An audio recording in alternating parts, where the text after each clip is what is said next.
everyone. Hello, everyone. Hello, everyone. And welcome back, or welcome to Darcy Dreams ASMR. Tonight's video is going to be a combo of soft spoken mixed with some whispers. Okay. So I am going to be reading another chapter from the book A Walk in the Woods by Bill Bryson. So I read the first chapter just a little bit ago. It is, as a general rule, the first video was completely whispered. This video will be more soft spoken, but I will do some whispering moments like this. But there will be more soft speaking. I occasionally do a soft spoken video, not very common, but sometimes I do. If you don't want to watch the first chapter, that's okay. I can give you the little gist of it. This book is about an older gentleman who is from America, lived in England for about 20 years before moving back to New Hampshire. The Appalachian Trail had a section of trail by his new home, and he was inspired to rediscover the great American wilderness through hiking the AT, which is the Appalachian Trail. The Appalachian Trail goes from Georgia to Maine. You can do it Nobo, so Georgia to Maine, or Sobo, southbound, Maine to Georgia. Nobo is by far the most common. It is the way he is going to complete the trail. It is when you start sometime around February, March, April in Georgia, and you have to end your hike by October in Maine. And it often takes 6 months longer to hike this trail. It's over 2,000 miles long. The trail is over 2,000 miles long. So it takes a long time to complete this trail. But it is miraculous. This book actually became a famous movie, and it's a little bit of a comedy. He's a comedian, so there will be some more inappropriate language, if that makes you uncomfortable. The whole first chapter was him talking about ways to basically die on the Appalachian Trail: poisoning, bear attacks, diseases, and also just how expensive and complicated all of the equipment is that you need for the trail. That's kind of where we left off, so you don't really need that first chapter. And then let us get into the second chapter together. Okay. Sorry, I just realized maybe some of my soft-spoken is a little too loud, so I'm gonna try and bring it down to maybe more like this. I guess this is basically whispering. I don't know. I'll figure it out. Oh, and before I start this video, I do have a lavender latte with me today. I made another lavender latte. I had one this morning, and I decided to make a second one, which is also why I'm trying to do a little bit more of a soft-spoken. I think I'm a little too hyped to do just a purely whispering video, so I like being able to kind of switch in between the two. But without further ado, let's get into it.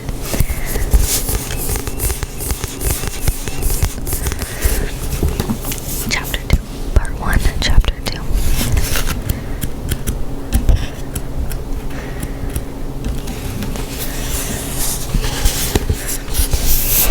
Okay, let me get comfortable.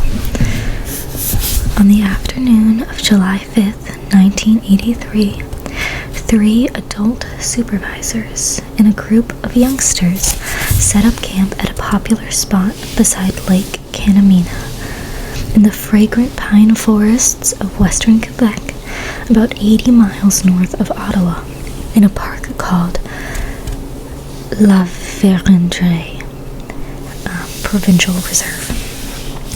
They cooked dinner and afterwards, in the correct fashion, secured their food in a bag and carried it 100 or so feet into the woods, where they suspended it above the ground between two trees, out of reach of bears. About midnight, a black bear came prowling around the margins of the camp. About midnight, a black bear came prowling around the margins of the camp, spied the bag, and brought it down by climbing one of the trees and breaking a branch. He plundered the food and departed. About an hour later, he was back, this time entering the camp itself, drawn by the lingering smell of cooked meat and the campers' clothes and hair in their sleeping bags and tent fabric. It was to be a long night for the Canamina party. 3 times between midnight and 3:30 a.m. the bear came to the camp. Imagine, if you will, lying in the dark, alone in a tent, nothing but a few microns of trembling nylon between you and the chill night air, listening to a 400-pound bear moving around your campsite. Imagine its quiet grunts and mysterious snufflings, the clatter of upended cookware, and sounds of moist gnawings, the pat of its feet and the heaviness of its breath, the singing brush of its haunch along your tent side.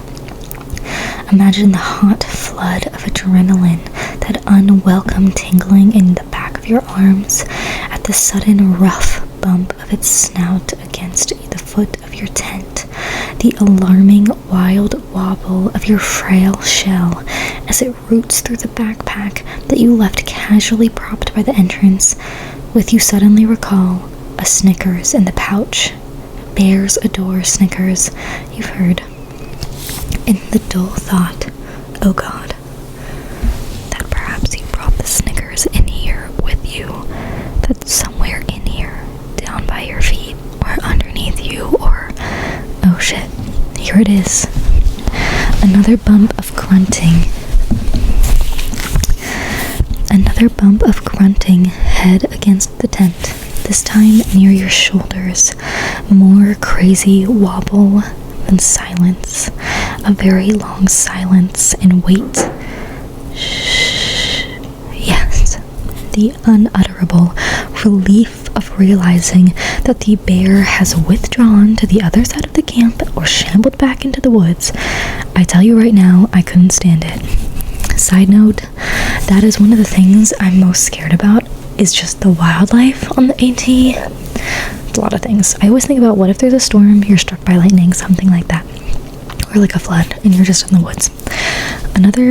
The biggest other fear is bears, raccoons, foxes, snakes, spiders, like any of that stuff coming into my tent, attacking me, crawling on me at night.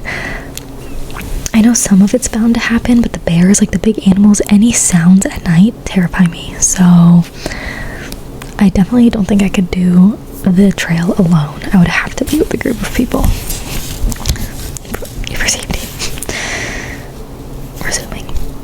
So imagine then what it must have been like for poor little David Anderson, aged 12, when at 3:30 a.m. on the third foray, his tent was abruptly rent with a swipe of a claw, and the bear, driven to distraction by the rich, unfixable, everywhere aroma of hamburger, bit hard into a flinching limb and dragged him shouting and flailing through the camp and into the woods. In the few moments it took the boys' fellow campers to unzip themselves from their accoutrements and imagine, if you will, trying to swim out of a suddenly voluminous sleeping bag, take up flashlights and makeshift cudgels, undo tent zips with helplessly fumbling fingers, and give chase in those few moments. Poor little David Anderson was dead. Now imagine reading a non-fiction book packed with stories such as this, true tales of soberly related, just before setting off alone on a camping trip of your own into North American wilderness. The book to which I refer is Bear Attacks, Their Causes and Avoidance by a Canadian academic named Stephen Herrero. If it is not the last word on this subject, then I really, really, really do not wish to hear the last word.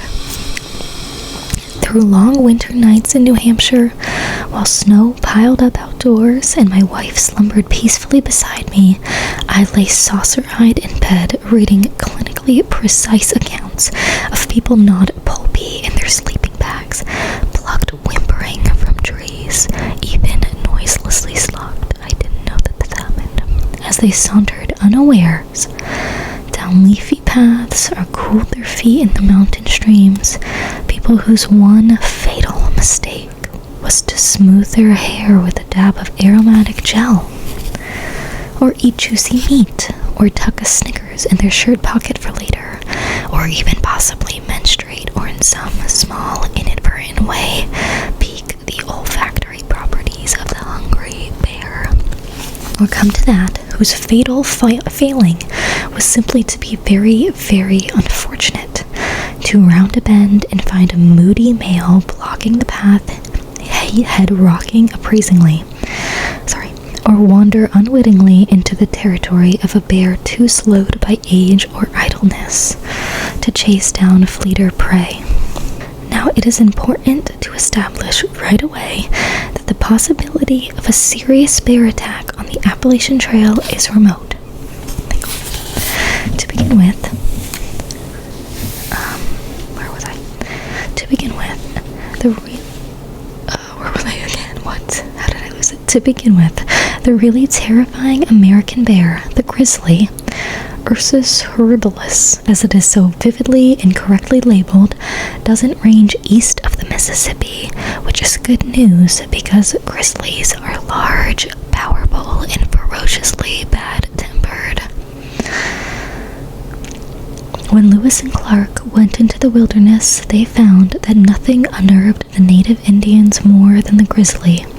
And not surprisingly, since you could riddle a grizzly with arrows, positively porcupine it, and it would still keep coming. Even Lewis and Clark with their big guns were astounded and unsettled by the ability of the grizzly to absorb volleys of lead with barely a wobble. Herrero recounts an incident that nicely conveys the near indestructibility of the grizzly.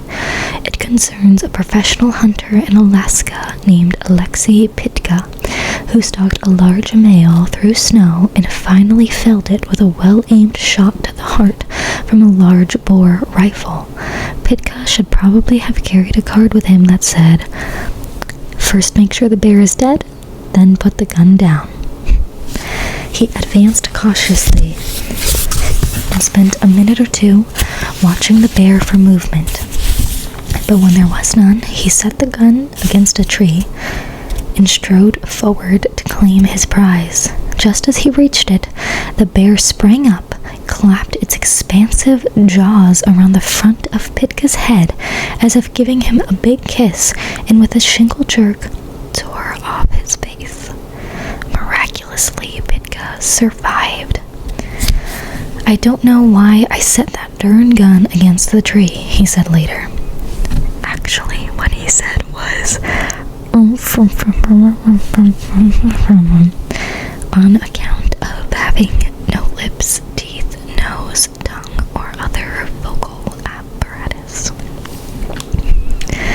If I were to be pawed and chewed, and this seemed to me entirely possible, the more I read, it would be by a black bear. There are at least 500,000 black bears in North America, possibly as many as 700,000. They are notably common in the hills along the Appalachian Trail. Indeed, they often use the trail for convenience, and their numbers are growing. Grizzlies, by contrast, number no more than 35,000 in the whole of North America, and just 1,000 in the mainland United States, principally in and around Yellowstone National Park. Of the two species, black bears are generally smaller, though this is decidedly relative condition. A male black bear can still weigh up to 650 pounds, and unquestionably more retiring. Black bears rarely attack, but here's the thing, sometimes they do. All bears are agile, cunning, and immensely strong, and they are always hungry. If they want to kill you and eat you, they can, and pretty much whenever they want. That doesn't happen often, but, and here is the absolutely salient point, once would be enough. Yeah, Herrero is at pains to stress that black bear attacks are infrequent relative to their numbers. For 1900 to 1980, he found just 23 confirmed black bear killings of humans, about half the number of killings by grizzlies, and most of these were out west or in Canada. In New Hampshire, there has not been an unprovoked fatal attack on a human by a bear since 1784. In Vermont, there has never been one.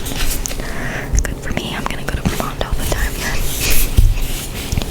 I wanted very much to be calmed by these assurances, but could never quite manage the necessary leap of faith. After noting that just 500 people were attacked and hurt by black bears between 1960 and 1980, 25 attacks a year from a resident population of at least 500,000 bears, Herrero adds that most of these injuries were not severe. The typical black bear inflicted injury, he writes blandly, is minor and usually involves only a few scratches or light bites. Pardon me, but what exactly is a light bite? Are we talking a playful wrestle and gummy nips? I think not. And is 500 certified attacks really such a modest number, considering how few people go into the North American woods? And how foolish must one be to be reassured by the information that no bear has been killed a human in Vermont or New Hampshire in 200 years? That's not because the bears have signed a treaty, you know. There's nothing to say that they won't start a modest rampage tomorrow. So let us imagine that a bear does go for us out in the wilds. What are we to do? Interestingly, the advised stratagems are exactly opposite for grizzly and black bear. With a grizzly, you should make for a tall tree, since grizzlies aren't much for climbing. If a tree is not available, then you should back off slowly, avoiding direct eye contact. All the books tell you that if the grizzly comes for you, on no account should you run. This is the sort of advice you get from someone who is sitting at a keyboard when he gives it. Take it from me, if you are in an open space with no weapons and a grizzly comes for you, run. You may as well. If nothing else, it will give you something to do with the last 7 seconds of your life. On a side note, my dad, growing up, he grew up in Vermont. He had friends that went on a trip to Yellowstone. It was one of his friends and their parents, and they were actually on a hike in its expansive open field, and a bear ran out of the forest at them and actually attacked them. They had to lay and play dead, and apparently, as my dad's friend recounts, the bear was pushing and nuzzling at his mom's body, trying to turn her over, and she just held herself down like this, playing dead. And eventually the bear left, and they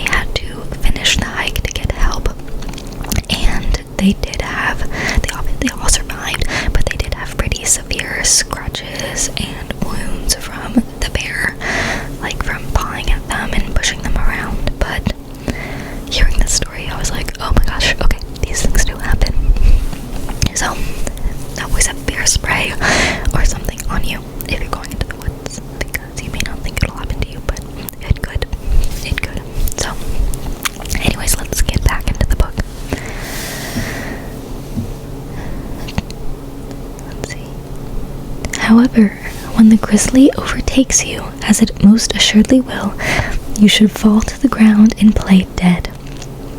A grizzly may chew on a limp form for a minute or two, but will generally lose interest and shuffle off. With black bears, however, playing dead is futile, since they will continue chewing on you until you are considerably past caring.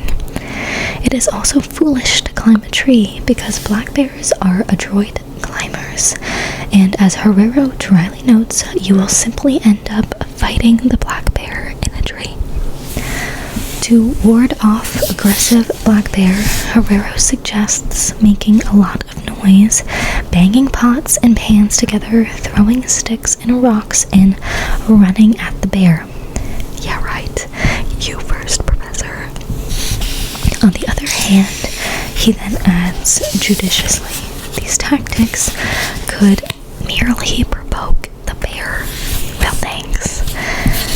Elsewhere, he suggests that hikers should consider making noises from time to time, singing a song, say, to alert bears of their presence, since a startled bear is more likely to be an angry bear. But then a few pages later, he cautions that there may be danger in making noise, since that can attract a hungry bear that might otherwise overlook you. The fact is, no one can tell you what to do.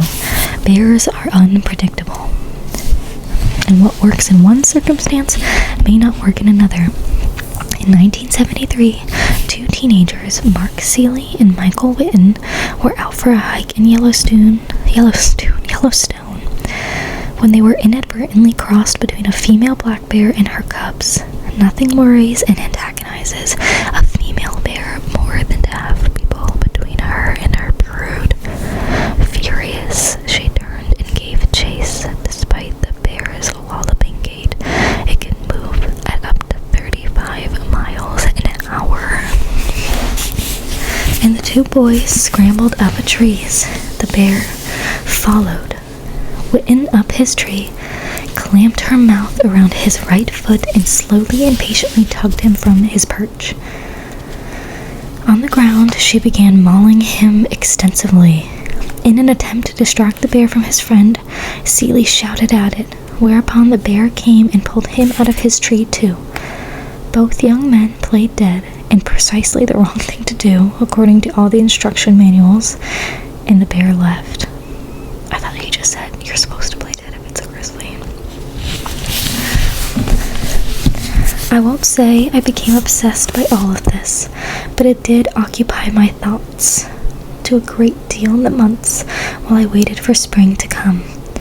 My particular dread, the vivid possibility that left me staring at tree shadows on the bedroom ceiling night after night, was having to lie in a small tent alone in an inky wilderness, listening to a foraging bear outside and wondering what its intentions were. I was especially riveted by an amateur photograph in Herrero's book, taken late at night by a camper with a flash at a campground out west. The photograph got 4 black bears as they puzzled over a suspended food bag. The bears were clearly startled, but not remotely alarmed by the flash. It was not the size or demeanor of the bears that troubled me. They looked almost comically unaggressive, like 4 guys who had gotten a frisbee caught up in a tree. But their numbers. Up to what moment it had not occurred to me that bears might prowl in parties. What on earth would I do if 4 bears came into my camp? Why, I would die, of course. Literally shit myself lifeless. I would blow my sphincter out my backside like one of those unrolling paper streamers you get at children's parties. I dare say it would even give a merry toot and bleed to a messy death in my sleeping bag. Herrero's book was written in 1985. Since that time, according to an article in the New York Times, bear attacks in North America have increased by 25%. The Times article also noted that bears are far more likely to attack humans in the spring, following a bad berry year. The previous year had been a very bad berry year. I didn't like the feel of any of this. Then there were all the problems and particular dangers of solitude.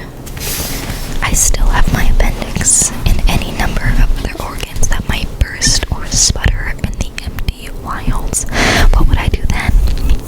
What if I fell from a ledge and broke my back? What if I lost the trail on a blizzard or fog, or was nipped by a venomous snake, or lost my footing on moss-lickened roots crossing a stream and cracked my head in a concussive blow? You could drown in 3 inches of water on your own. You could die from a twisted ankle. No, I didn't like the feel of this at all. At Christmas, I put notes and lots of cards inviting people to come with me on the trail. If only part of the way. Nobody responded, of course. Then one day in late February, with departure nigh, I got a call. It was from an old school friend named Stephen Katz. Katz and I had grown up together in Iowa, but I had pretty well lost touch with him. Those of you, the 6 of you, who have read neither here nor there, will recall Katz as my traveling companion around Europe in that tale of youthful adventure. In the 25 years since, I had run into him 3 or 4 times on visits home, but hadn't seen him otherwise. We had remained friends in a kind of theoretical sense, but our paths had diverged wildly. I've been hesitating to call, he said slowly. He seemed to be searching for words. But this Appalachian Trail deal, do you think maybe I could come with you? I couldn't believe it. You want to come with me? If it's a problem, I understand. No, I said. No, you're very welcome. You are extremely welcome. Really? He seemed to brighten. Of course, I really could not believe it. I was going to have to walk alone. I did a little jig. I wasn't going to have to walk alone. I can't tell how welcome you would be. Oh, great, he said in a flood of relief, then added in a confessional tone, I thought maybe you might not want me along. Why ever not? Because you know I still owe you $600 from Europe. Hey, geez, certainly not. You owe me $600? I still intend to pay you back. Hey, I said, hey. I couldn't remember any $600. I had never released anyone from a debt of this magnitude before, and it took me a moment to get the words out. Listen, it's not a problem. Just come hiking with me. Are you sure you're up for this? Absolutely. What kind of shape are you in? Really good. I walk everywhere these days. Really? This is most unusual in America. Well, they repossessed my car, you see. We talked a little more about this and that. His mother, my mother, Des Moines. I told him what little I knew about the trail and the wilderness life that awaited us. We settled that he would fly to New Hampshire the next Wednesday. We would spend 2 days making preparations, and then we'd hit the trail.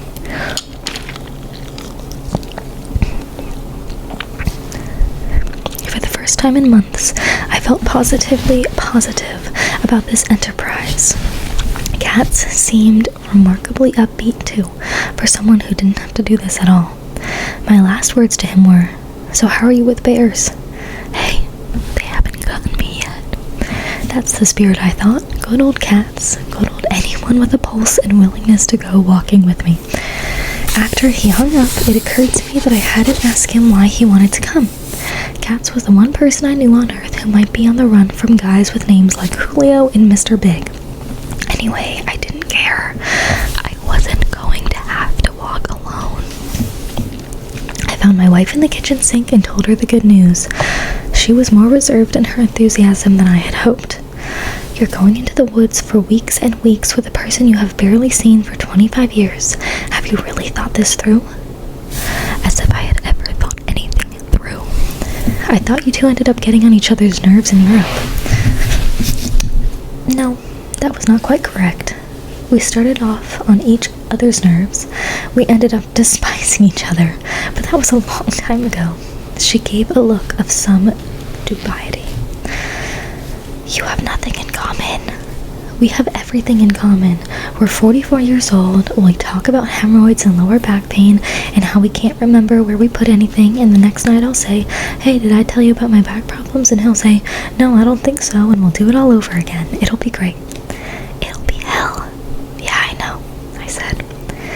And so I found myself 6 days later standing at our local airport watching a tin commuter plane containing Katz touch down in a taxi to a halt on the tarmac 20 yards from the terminal.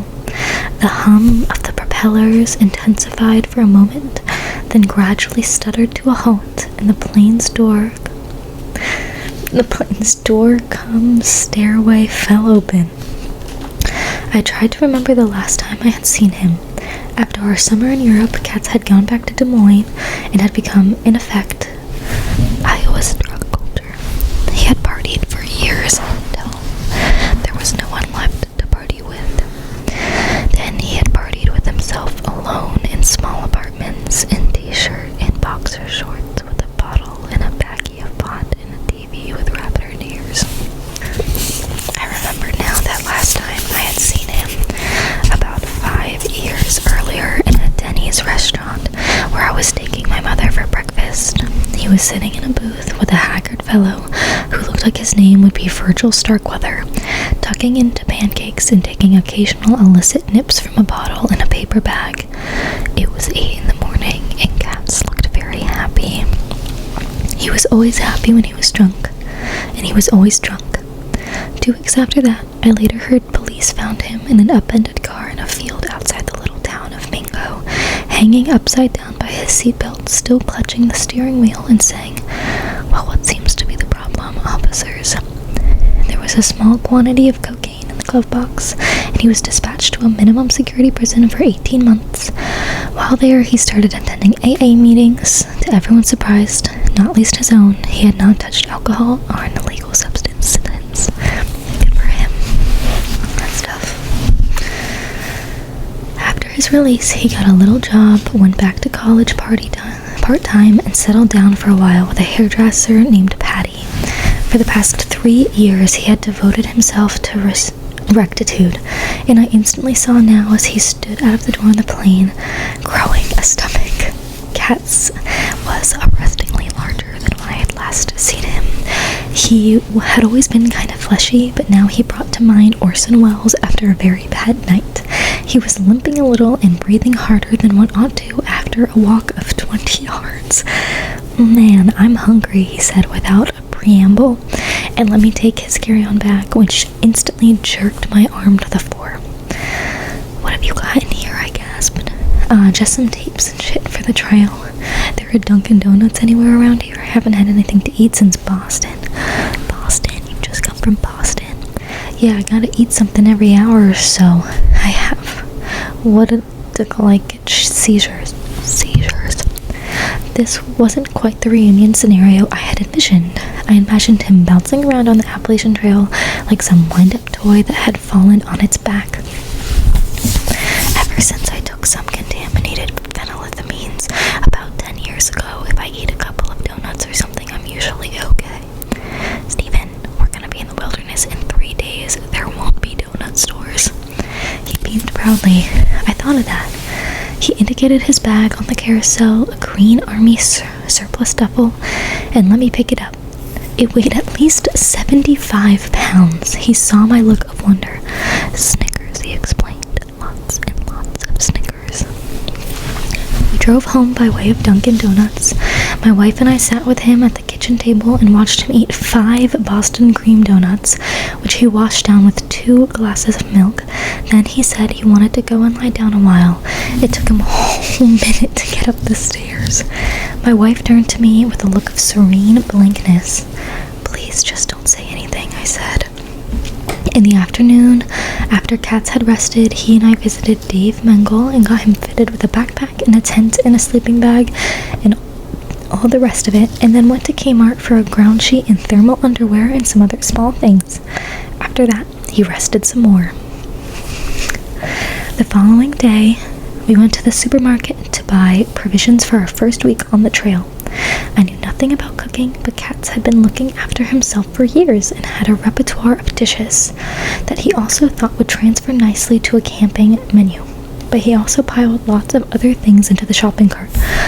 4 large pepperoni sausages, 5 pounds of rice, assorted bags of cookies, oatmeal, raisins, M&M's, Spam, more Snickers, sunflower seeds, graham crackers, instant mashed potatoes, sticks of beef jerky,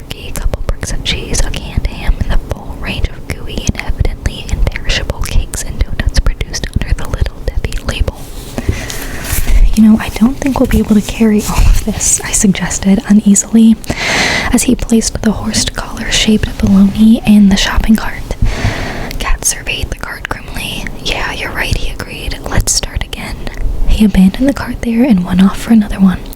We went around again, this time trying to be more intelligently selective, but we still ended up with clearly too much.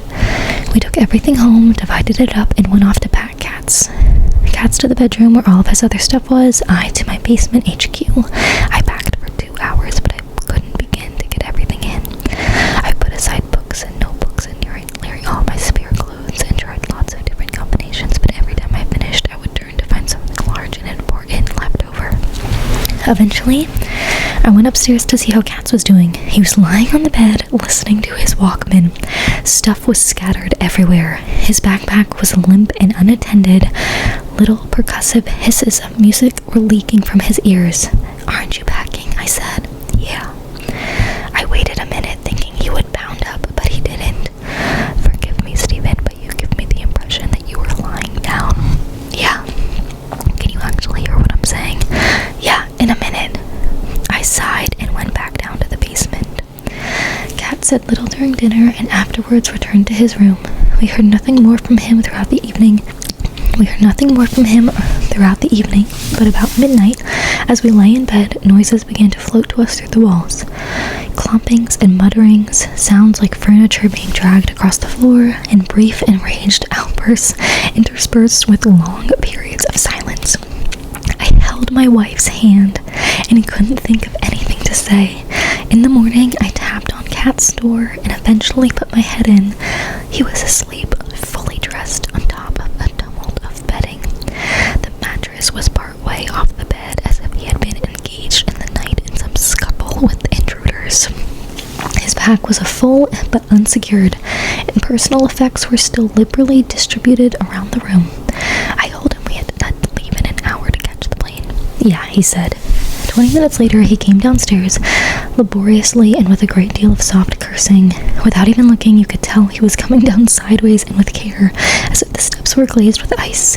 He was wearing his pack. Things were tied to it all over. A pair of grubby sneakers and what looked like a pair of dress boots, his pots and pans, a Laura Ashley shopping bag with evidently appropriated from my wife's wardrobe and filled now with God knows what.